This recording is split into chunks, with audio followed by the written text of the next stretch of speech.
Di mana nih posisi nih Novita? Lagi di kos, Bu. Ya?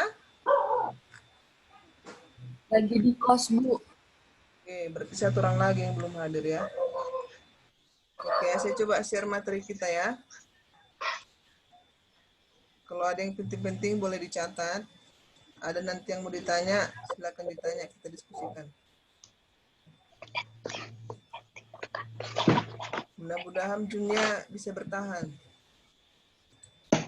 Jangan mati nanti Zoom-nya. Bisa kelihatan materinya? Bisa, Bu. Bisa ya, oke.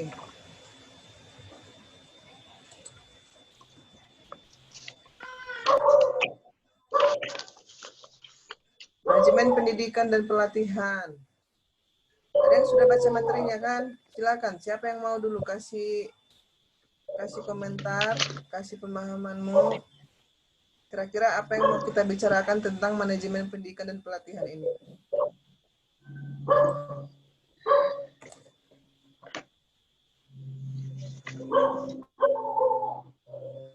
Ini dulu buat orang laki.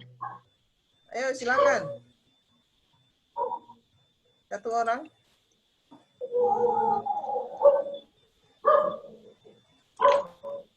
Apa tadi yang kalian baca-baca dari jam 8 sampai jam 9 kurang 20 sebelum saya share linknya? Silakan. Nah, itu dulu disampaikan. Satu atau dua orang.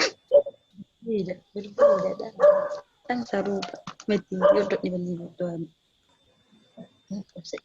Dikasih manajemen. Makanan salah.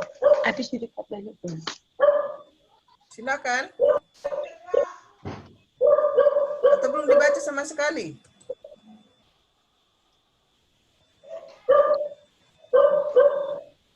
Itu di rumah siapa itu ya? Bisa dipindahkan dulu supaya tidak mengganggu.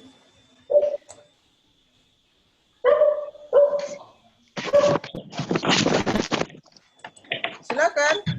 Tidak ada satu orang pun yang mau.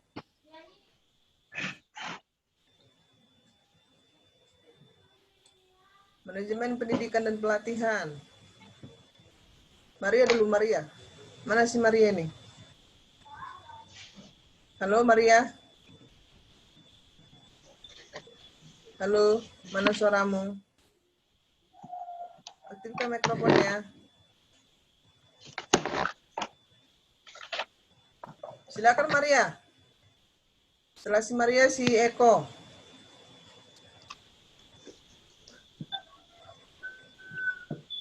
Si Ria izin kok. Silakan Maria. Baiklah, pendapat manajemen pendidikan dan pelatihan adalah bagaimana kita dipersiapkan untuk dilatih tentang berbagai hal yang kita hadapi di dunia pendidikan yang sesungguhnya. Itu suaranya ya. Apa di sana jaringan kurang bagus? Eko lah dulu Eko. Halo Eko. Aktifkan mikrofonnya. Ya Bu, ya Bu. Ah ya, coba berikan pendapatmu.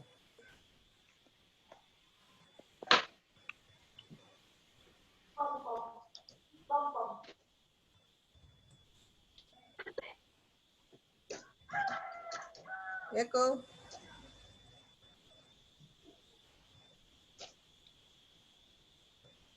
Halo Eko. Mana tadi si Eko ini?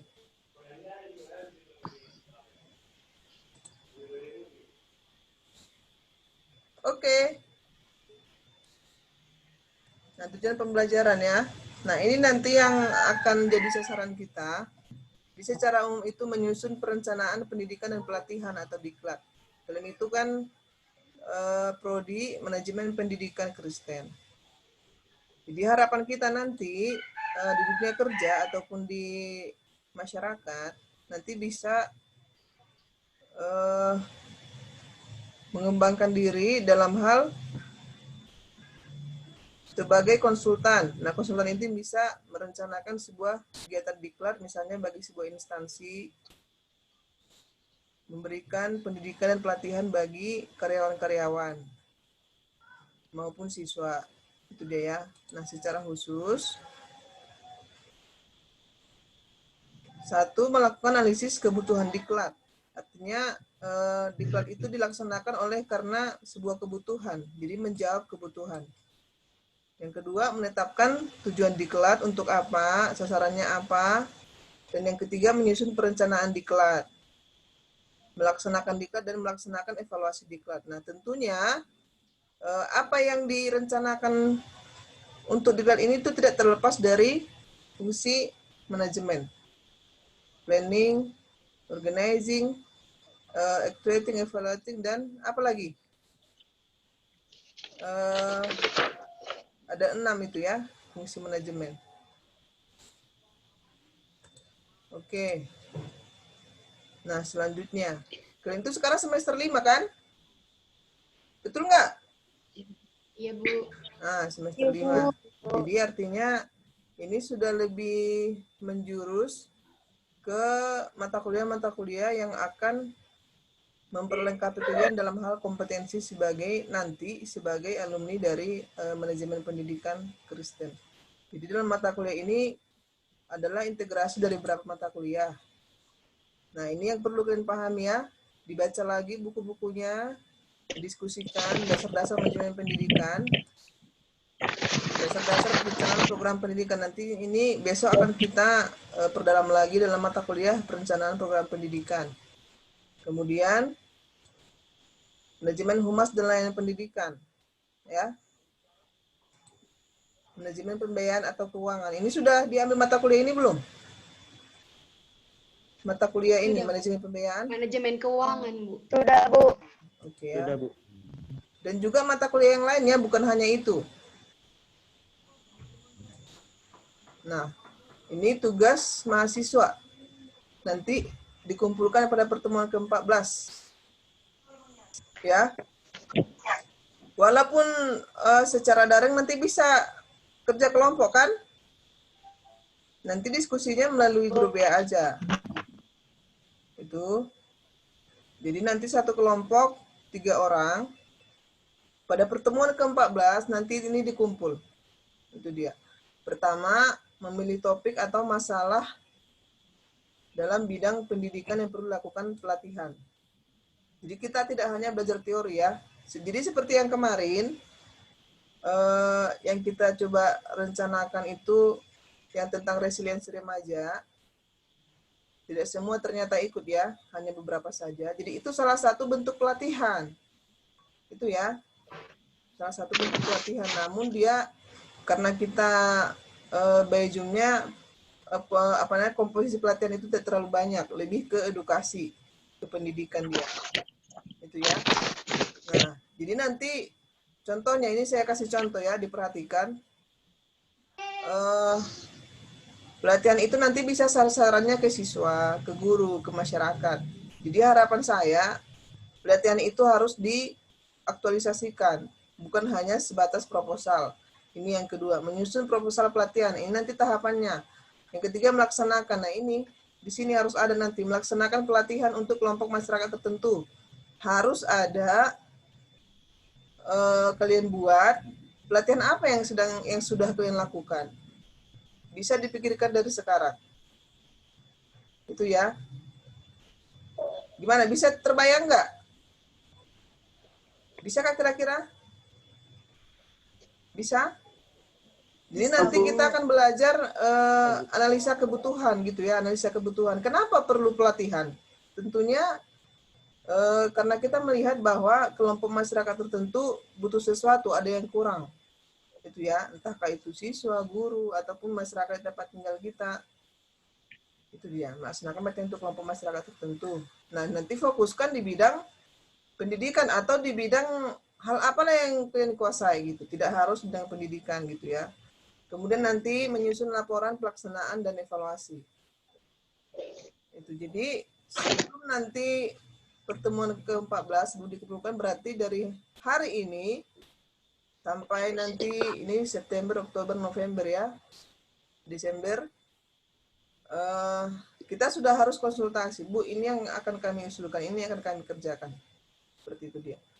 Ada pertanyaan sejauh ini? Adakah? Paham ya? Oke, paham. Tugas individu.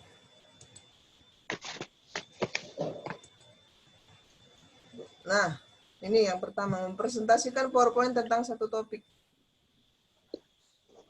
Ini dia ya. Mempresentasikan PowerPoint tentang satu topik. Jadi nanti saya yang buka Zoom-nya atau nanti Google Meet. Kalian nanti bisa share materi di Zoom.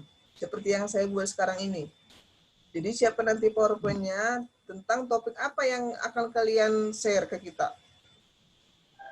Dan itu kaitannya di luar mata kuliah. Ya, di luar mata kuliah. Jadi setiap kali pertemuan, satu orang saja ya, satu orang. Nah, satu orang lagi pada mata kuliah perencanaan program pendidikan.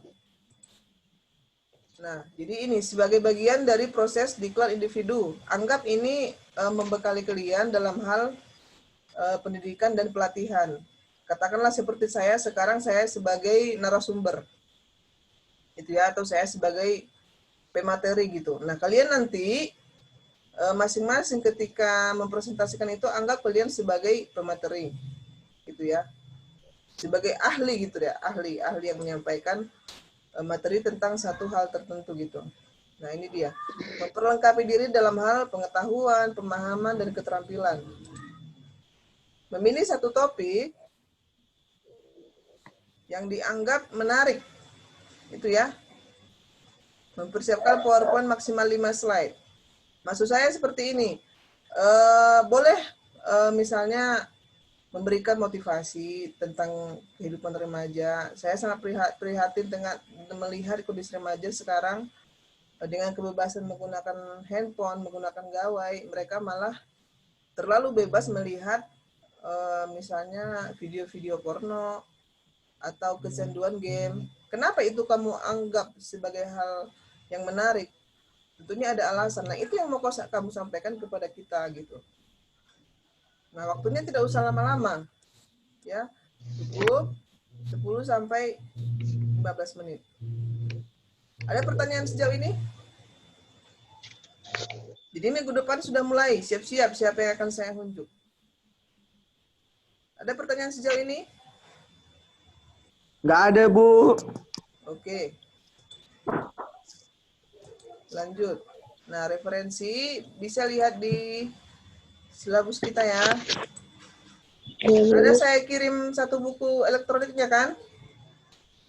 Ada, Bu. Nah, itu silakan dibaca-baca, dipelajari. Itu dulu yang saya dapat.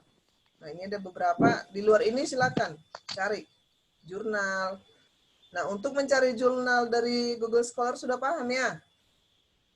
Tidak mesti dari buku, tidak mesti ya. Scholarship. Ya, dari Google Scholar ya.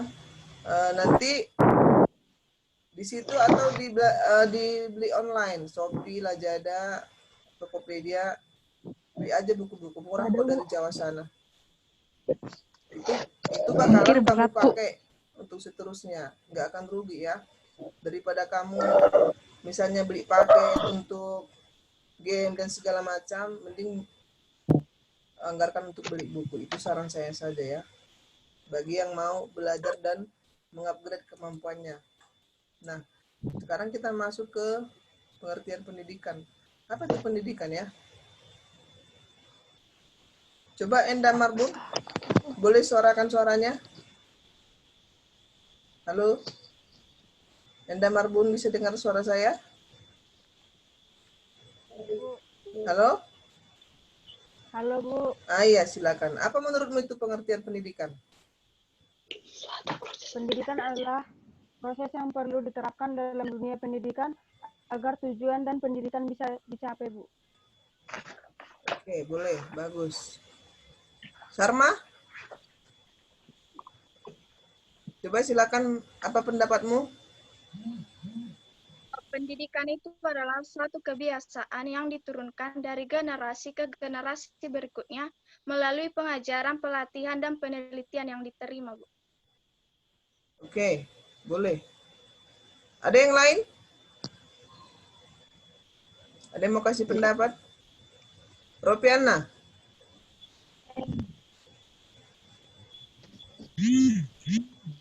Halo Ropiana, bisa dengar? Iya, Bu. Ah ya, Bisa, Bu. silakan. Kasih pendapatmu dulu. Pendidikan adalah suatu cara di mana terjadinya belajar mengajar yang mengajarkan sesuatu kedisiplinan dan toleransi, Bu. Oke, sedikit mendekati ya. Nah, jadi kemarin kan sudah saya buat itu. Yang kalian buat di Google Form ya. Apa itu pendidikan, pengertian pendidikan, apa itu pengertian dari pelatihan. Jadi secara sederhananya dari yang tidak tahu menjadi tahu. Dari yang tidak bisa menjadi bisa. Jadi pendidikan tidak tahu menjadi tahu, pelatihan tidak bisa menjadi bisa. Itu bahasa sederhananya. Nah, sekarang coba kita lihat pengertian pendidikan dari, nah ini dia, Undang-Undang Sistem Pendidikan Nasional Nomor 20 Tahun 2003, Pasal 1 Ayat 1. Di sana disampaikan, pendidikan adalah usaha sadar dan terencana untuk mewujudkan suasana belajar dan proses pembelajaran agar ya peserta didik secara aktif mengembangkan potensi dirinya untuk memiliki kekuatan spiritual keagamaan, pengendalian diri, kepribadian, kecerdasan, akhlak mulia, serta keterampilan yang diperlukan dirinya, masyarakat, bangsa, dan negara. Apa yang perlu kita garis bawahi di sini? Adanya usaha sadar dan terencana ya. Ada usaha sadar dan terencana. Jadi segala sesuatunya itu direncanakan, diplanningkan. Kemudian ada di sana peserta didik. Peserta didik ini siapa? Siswa, masyarakat yang ikut belajar. Itu ya. Secara aktif. Nah, secara aktif maksudnya gimana nih? Jadi belajar mengusahakan diri sendiri untuk mempelajari segala sesuatunya. Jadi bukan seperti di sekolah guru memberikan materi anak-anak ini pelajari ya ini sampai di situ tidak gitu. Nah, di luar itu peserta didik harus secara aktif. Ya, secara aktif mengembangkan pengetahuannya, mengembangkan keterampilannya termasuk seperti kalian saat ini gitu. Jadi yang disampaikan dosen itu hanya 15% ya. Hanya 15%. Nah, 85 lagi dari mana ya kalian sendiri gitu. Cari pengembangannya di mana, melalui internet, melalui diskusi, melalui buku.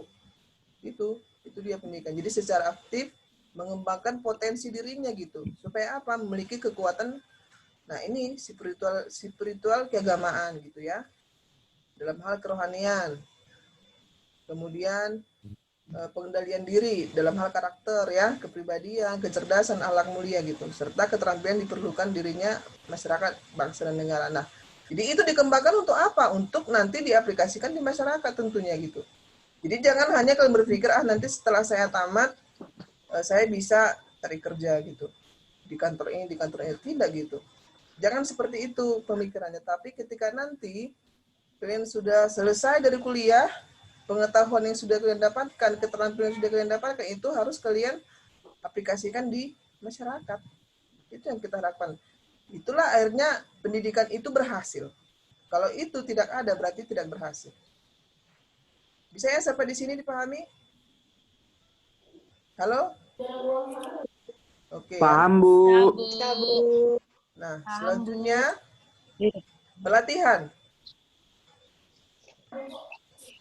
Coba Martin dulu. Masih ada kan Martin? Suaranya? Halo Martin. Halo. Martin. Tidak tidur kan di sana Martin? Halo. Martin, dipanggil Ibu kok aha. Martin. Menjawab boleh kau. Ya, Bu. Nah, Kamu lagi dia kuliah, Bu. apa yang kamu pahami tentang pelatihan? melatih kegiatan atau pekerjaan pelatihan, mempersiapkan peserta latihan mengambil jalur tindakan tertentu yang didiskusikan, yang dilukiskan. Masih kurang pas. Coba misalnya istilahnya parafrase. Pernah dengar parafrase? Jadi kita membaca buku nih, membaca buku, dipahami, dimengerti, tetapi kita bahasakan dengan bahasa sendiri. Itu dia. Jadi jangan biasakan memahami itu dengan menghafal bulat-bulat, tidak ya. Jadi baca dulu, pahami, kemudian parafrasekan dengan bahasa sendiri, lalu disampaikan. Oke, coba dulu si Natalia. Dengar saya, Natalia? Ya, Bu. Ah, ya. Gimana pendapatmu? Apa itu pengertian pelatihan? Menurut saya pelatihan itu adalah suatu usaha pembelajaran yang dilakukan untuk memfasilitasi pembelajaran atau seseorang yang akan bekerja dalam bidang itu. Oke, mendekati ya. Ada yang mau kasih pendapat? Bu. Siapa itu? Halo, Bu. Saya, Bu. Eko. Eko ya? Aktifkan mikrofonnya. Iya, Bu. Oke, silakan. Pelatihan itu, Bu, proses pendidikan jangka pendek untuk mempersiapkan seseorang, Bu. Dalam hal apa ini? Mempersiapkan seseorang dalam hal apa?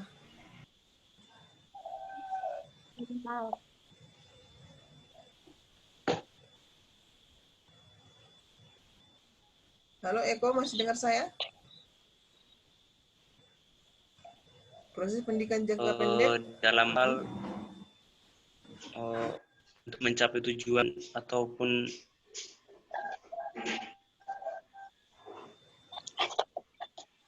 pelatihan itu kan, Bu, mempersiapkan diri atau proses pembelajaran jangka pendek atau pendidikan jangka pendek, mempersiapkan seorang untuk mencapai tujuan tertentu, Bu. Oke, mendekati ya. Nah, ini menurut Ivan Šević ya. Pelatihan adalah usaha untuk meningkatkan prestasi kerja.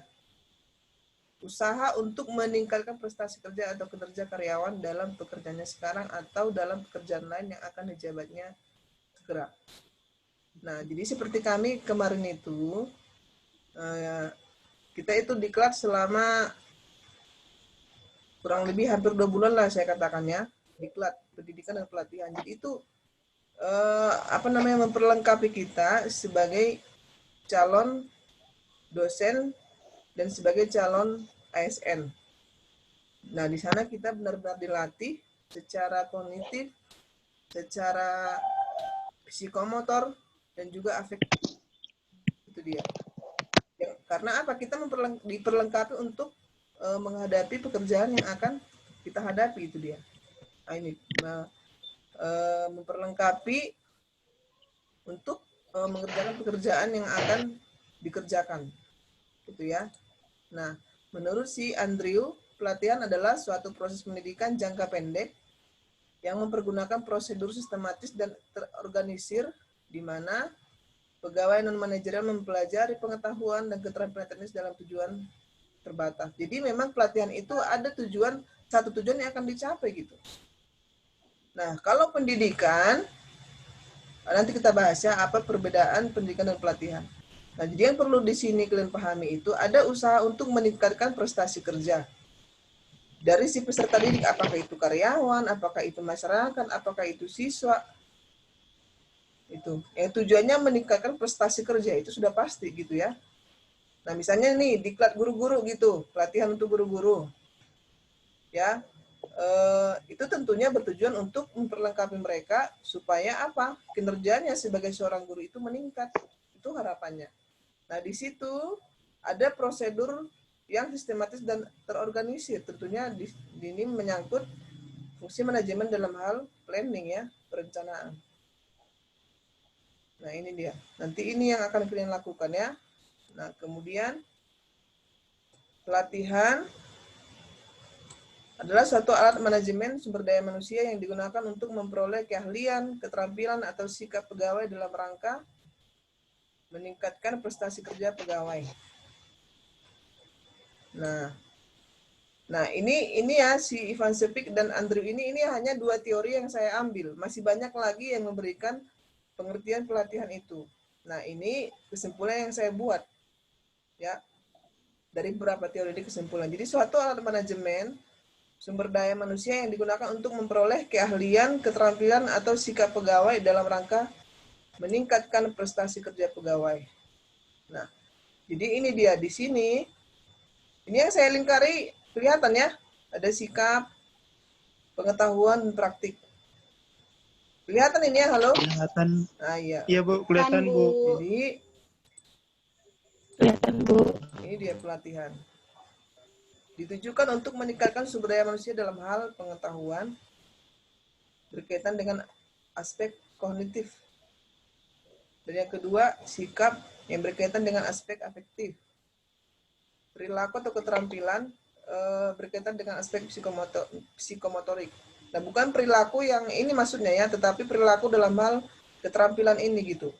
Jadi misalnya kita memberikan pelatihan kepada mahasiswa dalam hal apa kira-kira?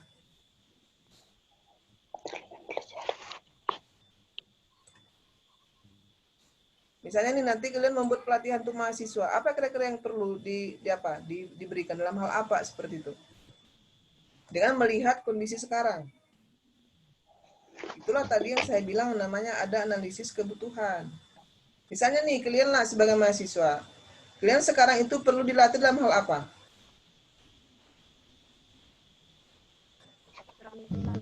Learning, Bu. Dalam hal? Learning, Bu. Learning. Nah, e-learning itu kan Ya, kemarin Bu. sudah ada sosialisasi kan? Sudah Sudah, ada ya? Bu. Nah, itu bukan hanya kamu, kalau e-learning saya juga. Karena itu kan kebutuhan bersama ya. Nah, itulah. Nah, ketika kemarin itu dibuat Zoom dari kampus, itu juga masuk dari bagian pelatihan. Tentunya kampus yang sudah melaksanakan itu, sebelum mereka melaksanakan harus ada perencanaan dulu gitu. Ya, harus ada perencanaan dulu gitu. Itu sudah jauh-jauh hari itu dibuat gitu. E-learning ini untuk apa, dasarnya apa, bagaimana pelaksanaannya, biayanya seperti apa. Dan itu menghabiskan biaya sampai ratusan juta. Nah, itu contoh-contoh ya.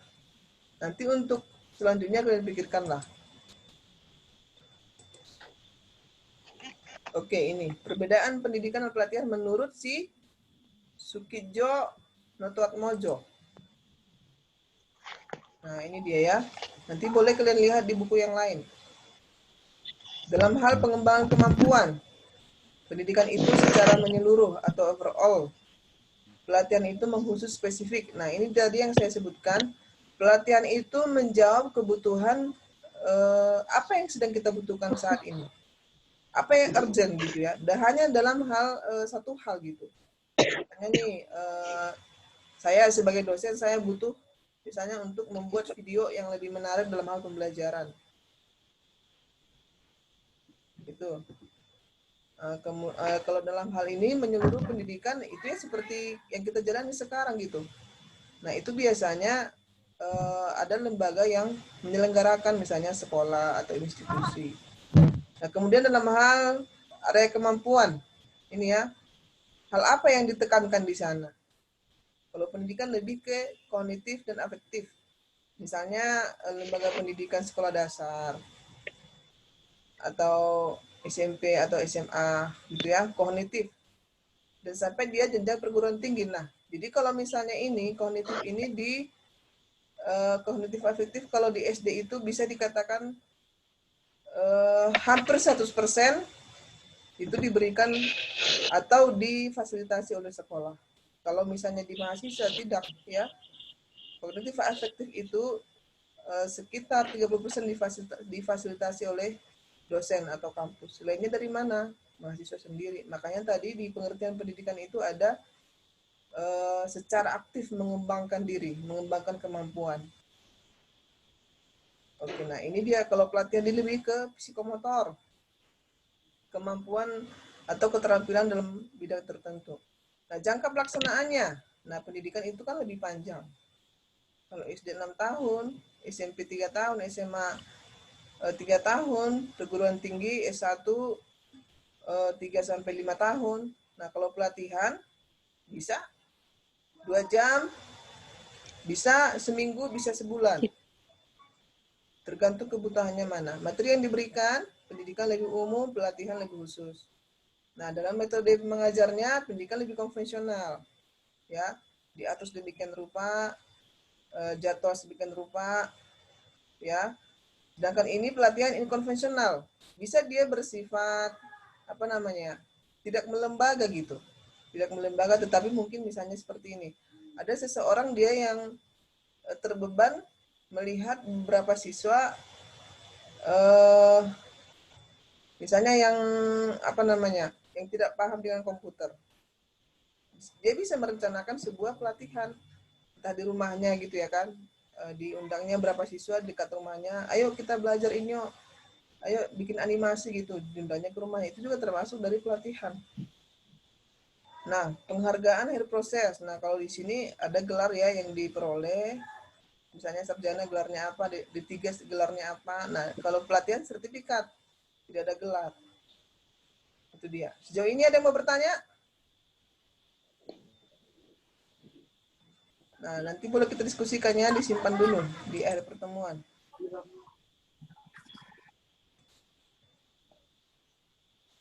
Oke.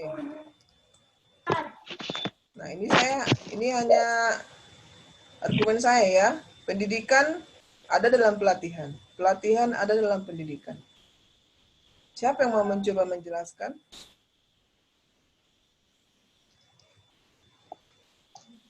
Ada yang mau?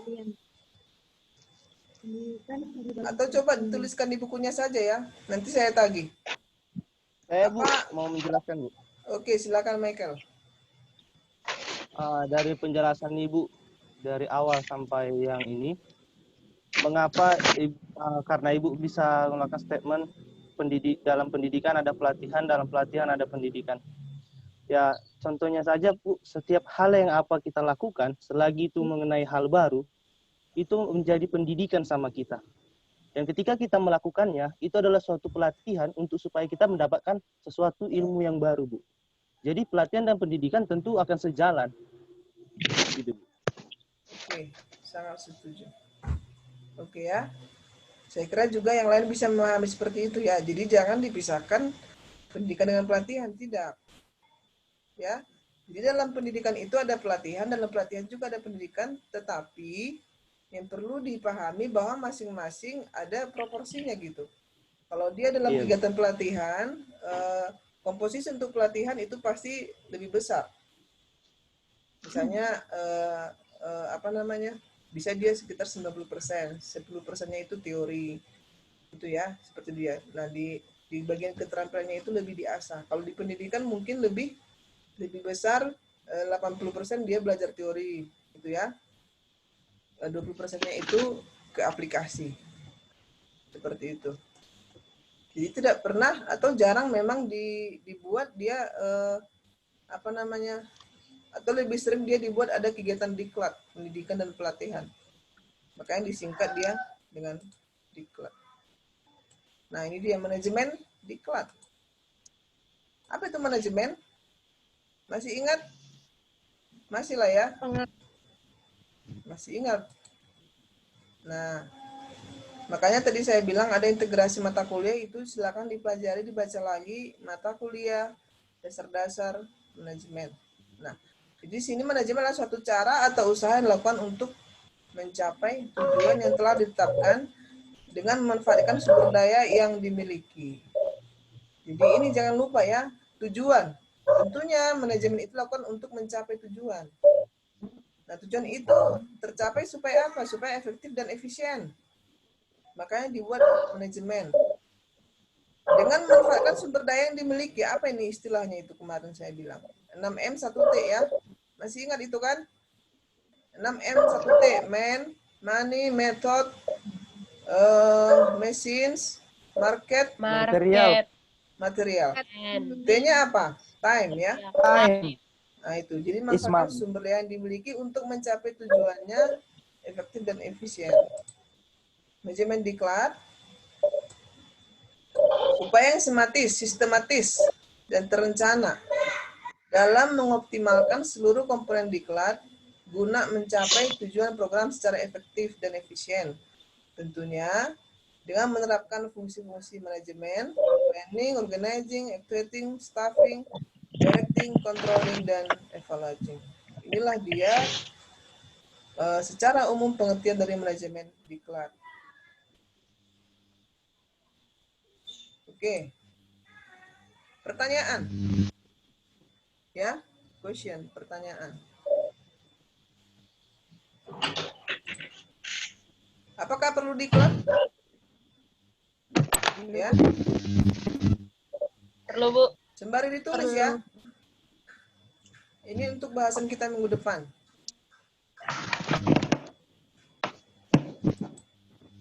Mengapa?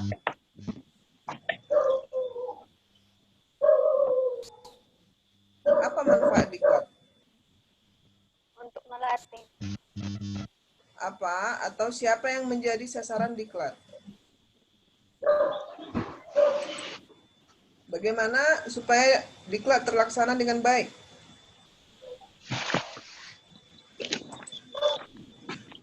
Apa tujuan pelaksanaan diklat? Bagaimana merencanakan dan melaksanakan diklat? Sudah ditulis ya? Nah, ini untuk bahasan kita minggu depan tentunya. Dalam minggu ini, kalian baca-bacalah tong bukunya ya. Cari sumbernya dari mana, tuliskan itu pendapat siapa gitu. Ini ya. Apakah perlu diklat? Mengapa? Manfaatnya apa? Siapa yang menjadi sasaran diklat? Bagaimana supaya diklat terlaksana dengan baik? Apa tujuan pelaksanaan diklat? Bagaimana merencanakan dan melaksanakan diklat? Saya tidak akan mengulangi ini ya. Jangan tanya saya nanti. Kalau kurang jelas, tanya temannya.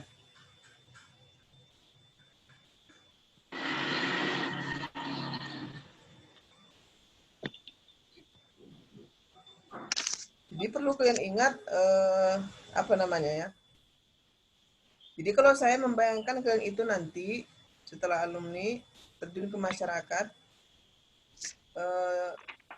sebagai konsultan, sebagai pribadi-pribadi yang akan bergerak untuk memberdayakan masyarakat, menggerakkan masyarakat untuk menggerakkan masyarakat untuk membantu mereka meningkatkan taraf perekonomian. Ya, tentunya itu difasilitasi orang-orang yang sudah paham, orang-orang yang terbeban dengan kehidupan masyarakat.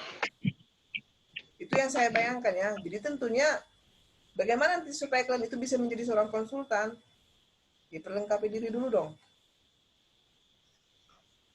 Ya kan? Nah, pertamanya dalam hal teori. Yang kemudian dalam hal keterampilan. Seperti itu. Nah, jadi nanti arahannya ini tidak harus menjadi seorang PNS atau seorang yang bekerja di kantor, tidak. Bisa nanti misalnya ini mendirikan sebuah lembaga konsultan. Itu ya. Misalnya lembaga konsultan yang bergerak dalam pendidikan atau bergerak dalam bidang sosial atau mendirikan sebuah yayasan. Nah, ketika nanti mendirikan sebuah yayasan atau lembaga, tentunya di situ tujuan yayasan itu apa gitu. Nah, orang manajemen kan harus tahu itu. Jadi nanti jangan berharap ketika nanti kalian sudah tamat, sudah alumni, ini ijazah saya mau antar ke kantor mana ya?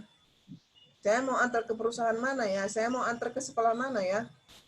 Saya mau antar ke instansi mana ya? Oh tidak, jangan seperti itu pemikirannya. Jadi nanti tamat, boleh bayangkan atau cita-citakan saya akan mendirikan sebuah yayasan. Seperti siapa itu? Siapa kemarin yang video yang saya share, Henny Kristianus ya? Sudah ada yang menonton? Sudah, Bu. Oke, nanti saya tunggu ya. Di akhir kuliah ini, siapa tadi itu? Suara siapa itu? Liana, Bu. Juliana, Bu. Juliana. Ah, nanti Juliana Tanyain boleh, nanti, Bu. boleh cerita sebentar. ya. Juliana, Bu. Ah, oke.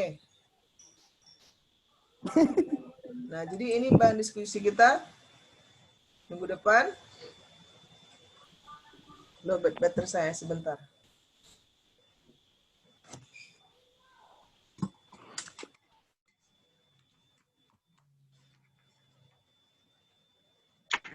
Oke, semangat, jangan lelah. Itu ya, walaupun banyak tugas-tugas, usahakan aja mengerjakan dengan sukacita. Sejauh ini ada pertanyaan?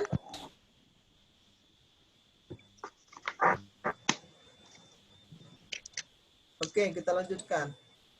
Kita lihat slide berikutnya. Nah, ini sebagai slide terakhir ya. Mudah-mudahan bisa memberikan semangat untuk kalian. Esterlina, kenapa Esterlina ini? Halo? Esterlina Reshen, ada sesuatu yang mau disampaikan? Mana suaranya? Bu, Ya. mau bertanya, Bu. Mm-mm. Berarti mulai minggu depan kami udah presentasi gitu, Bu? Ya. Individu? Iya, betul. Judulnya sendiri-sendiri kan, Bu, yang dari silabus? Ini materi yang disampaikan itu tidak terkait dengan materi silabus, tidak terkait dengan materi kuliah. Jadi nanti kamu pilih apa yang menarik yang perlu kamu sampaikan gitu. Misalnya ini saya kasih contoh. Ini honesty, ya. Apa itu honesty? Ada yang tahu honesty itu apa? Honesty saya. Halo, ada yang bisa menjawab saya honesty itu apa?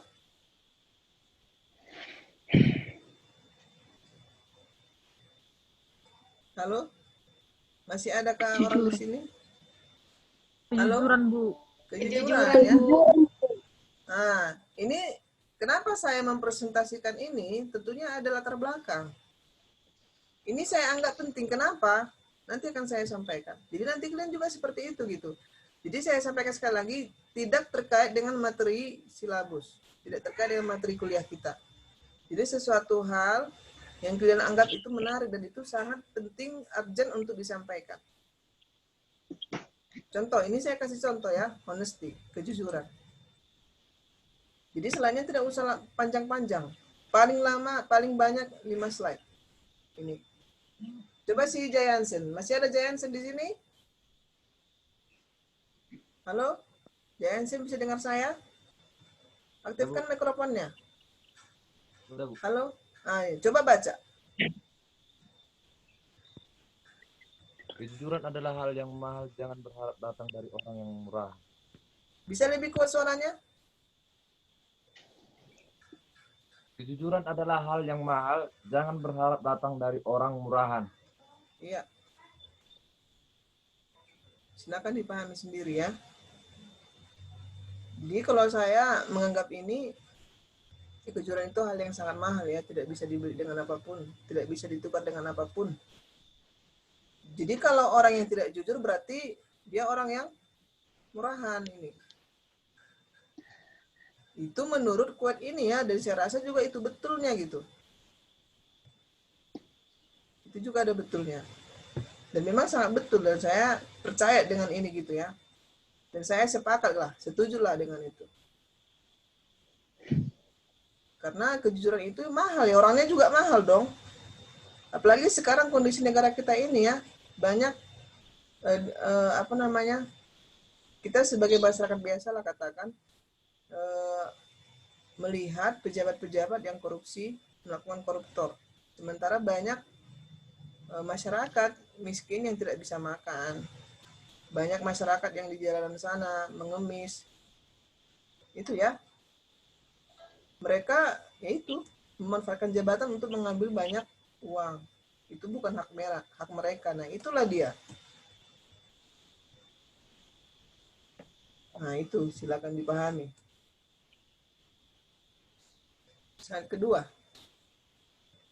Juliana bisa baca? Kelihatankah? Bisa, Bu. Nah, coba. Kelihatan, Bu. Baca yang kuat, lambat, dan jelas. Kejujuran memang menyakitkan, tetapi tidak mematikan. Sedangkan kebohongan biasanya memang terasa mengasihkan, akan tetapi lebih buruk dari kematian. Nah, itu. Gimana pendapat Juliana? Sepakat atau gimana? Masih bingung? Sepakat, Bu. Bisa dipahami ya? Bu. Oke, lanjut.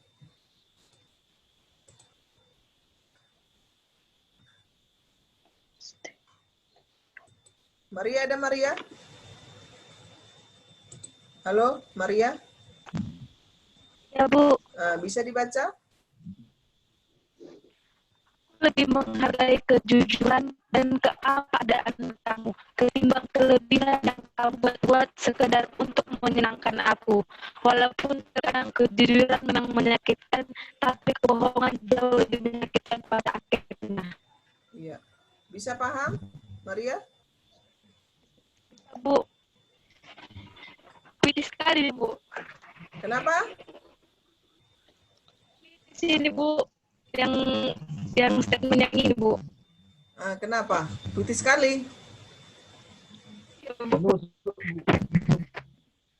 Coba lastri 5. Baca yang kuat, tegas, lambat, jelas. Aku lebih menghargai kejujuran dan keadaan kamu, ketimbang kelebihan yang kamu buat-buat sekedar untuk menyenangkan aku. Walaupun terkadang kejujuran memang menyakitkan, tapi kebohongan jauh lebih menyakitkan pada akhirnya. Iya, saya kira bisa dipahami semuanya ya. Khususnya nih kalau ada teman-teman dekat gitu ya kan. Apa ya bilangnya ya gitu ya. Kita jumpa yuk gitu, di mana jam berapa. Agak-agak dipoles, cantik segala macam gitu ya kan. Ada makan mungkin apa namanya, sebenarnya dia apa kita bilangnya ya, karena ini gitu banyak yang tidak jujur gitu ya, misalnya nih menunjukkan saya kaya tapi nyatanya HP yang dipinjam misalnya, itu hanya misalnya aja ya, mudah-mudahan tidak terjadi di antara kita semua gitu ya. Oke. Nih. Novita, masih ada Novita? Halo? Masih, Bu. Bisa dibaca dulu. Kurang cerdas dapat diperbaiki dengan belajar. Kurang cakap dapat dihilangkan dengan pengalaman. Namun tidak jujur itu sulit diperbaiki. Oke, bisa dipahami semua ya? Yang terakhir. Febrianti, masih ada Febrianti? Ada, Bu. Bisa dibaca, coba. Kejujuran di bangku kuliah itu pahit tapi manis. Pahit tapi manis. Kopi. Mana Rimayanti Tagalog? Halo? Rimayanti Tagalog? Ya, Bu, saya, Bu. Coba kasih pendapatmu tentang statement ini, tentang pernyataan ini.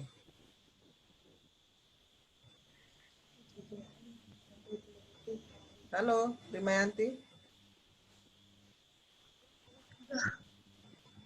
Rimayanti, halo? Oke, Loren. Masih ada, Loren? Butar-butar? Masih lah, Bu. Coba. Di sini aku terus, Bu. Oke, coba sampaikan dulu apa pendapatmu tentang statement ini. Saya sangat setuju. Saya sepakat dengan statement tersebut karena di dalam masa-masa kuliah sekarang kita perlu jujur karena tidak ada gunanya mencontek hasil karya orang lain untuk mendapatkan nilai.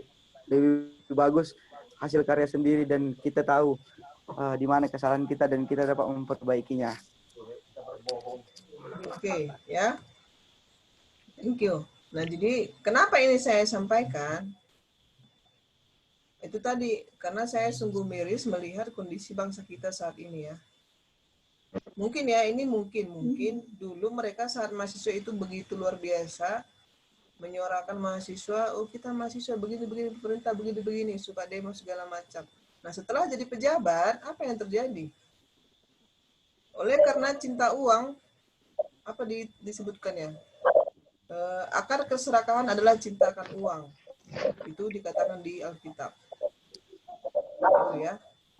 Jadi walaupun itu mereka waktu mahasiswa begitu idealis, tetapi ketika diperhadapkan dengan uang, dengan mamon, integritas itu, idealis itu, kejujuran itu luntur. Gitu ya. Tetapi kejujuran itu bisa kita pertahankan tentunya kalau kita mau belajar gitu ya. Jangan sampai ketidakjujuran itu mendarah daging karena itu susah diubah ya, sulit untuk diperbaiki. Seperti yang tadi pernyataan si Muhammad Hatta itu ya. Jadi harapan saya pun kalian semua nanti jangan nanti setelah jadi pejabat lah katakan atau jadi orang penting lah misalnya di masyarakat atau di instansi. Apa istilah orang Batak itu? Ina masak rusak, ina masa ini ulah, gitu ya. Jadi apa yang dilakukan orang ikut aja lah, ikut arus. Tidak gitu, jangan seperti itu, harus berbeda gitu ya, harus berbeda dari orang lain. Ini aku gitu. Tentunya apa? Supaya ini bisa kita miliki, honesty ini bisa kita miliki. Tentunya apa? Yang melibatkan Tuhan dalam hidup. Ya, hanya itu kekuatan satu-satunya gitu kan, tidak ada yang lain. Nah itu. Ada pertanyaan sejauh ini?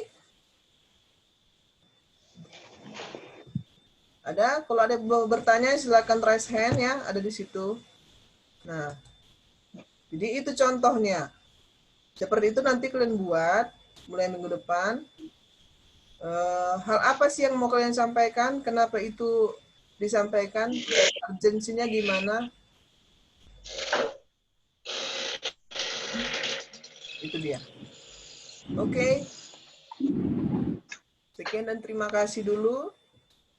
Sampai di sini dulu materi kita. Sampai hari ini. Sampai jumpa minggu depan. Ada yang mau kita diskusikan? Kayaknya enggak. Cukup? Cepat kali menjawab. Cukup dulu ya. Cepat kali menjawab ya, Mar. Ini sudah jam 10. 10:11. Nah, siapa tadi yang mau bercerita tentang isi videonya si Henny Kristianus atau bagaimana dia? Si Juliana, Bu. Jangan di temannya. Juli, Bu. Enggak ini Saya gitu, silakan.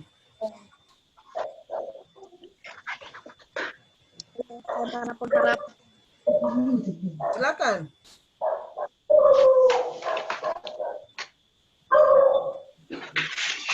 Jadi Jadi untuk minggu depan juga saya harapkan tolong kita menghargai siapa yang sedang presentasi gitu. Anggap kita sebagai siswa, tidak perlu dicemooh, tidak perlu dikritik, tidak perlu dikomentar. Itu. Jadi supaya kita bisa, ini juga sebagai latihan kita bisa menghargai orang lain gitu ya. Kalau istilah dikatakan hargai orang lain supaya kamu juga dihargai. Itu, dan itu nanti akan kalian rasakan ya. Jangan kita mau dihargai tapi kita nggak mau menghargai orang lain, itu salah. Jadi untuk minggu depan siapa nih yang duluan? Saya pilih ya. Iya, Bu. Ya, Bu. Siapa ya? Minggu depan. Ini saya acak dulu ya, Acak lah, Bu. Mikaela jadi duluan, Bu. Ibu yang ini. Si Eko. Eko, halo Eko. Eko Pratama. IP 4,0 beraksi. Eko Pratama, Huta Swahid. Ada? Halo? Bu.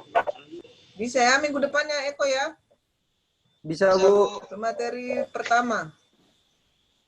Pilih materi apa yang mau kamu sampaikan tentang topik apa, terserah. Tentunya itu topik-topik yang membangun dan urgent ya. Jangan pula kamu sampaikan nanti hal-hal yang aneh-aneh, tidak. Jangan seperti itu.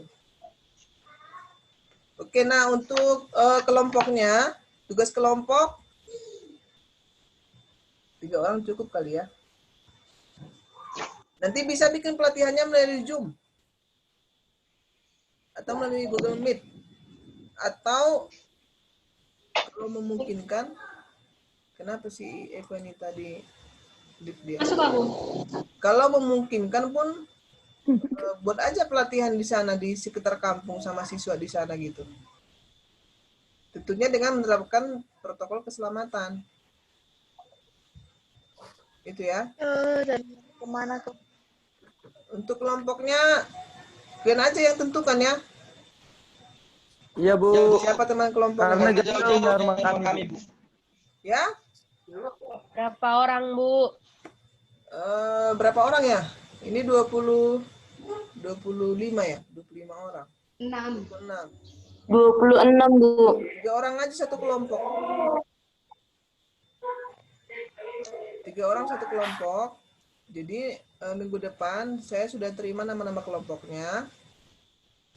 Dan sudah kalian buat itu materi pelatihannya itu tentang apa.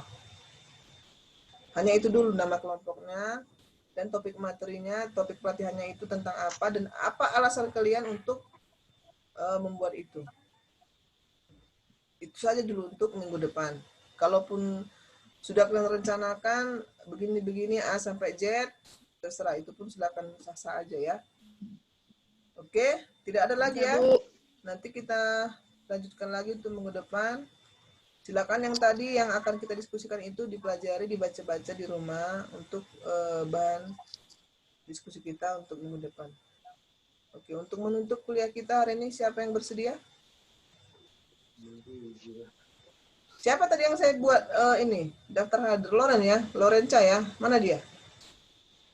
Lorenca. Masih ada? Hadir, Bu. Nah, nanti kirimkan saya itu ya daftar hadir ya. Siapa yang mau menutup dalam doa?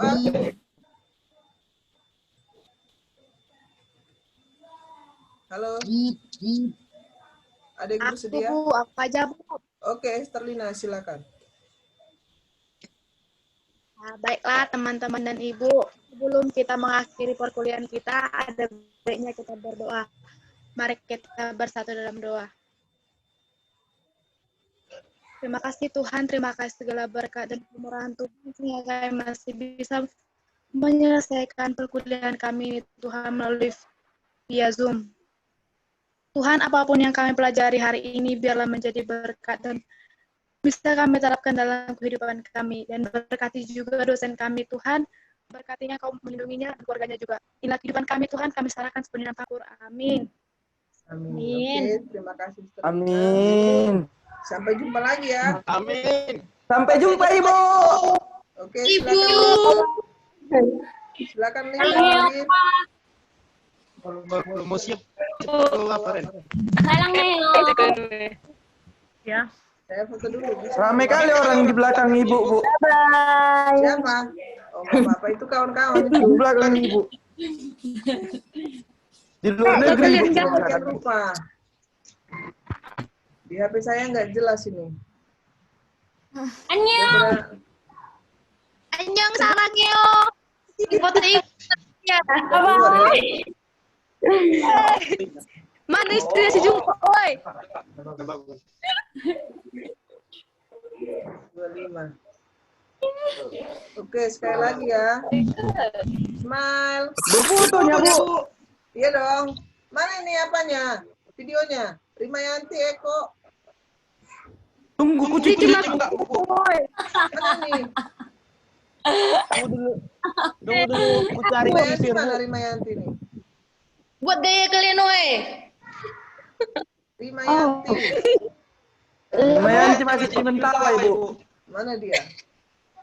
Oke, Buka-buka mudah-mudahan kamera saya mantap. 1, 2. Oke. Buat story, Bu, story. Story apa? Ini kenapa? Story WA, Bu. Story gila, Bu. Rendah. Ringan. Kayak gini aku Saya kirim aja di grup. Buka aku. Febri. Udah hilang, mana si Eko ini? Hilang.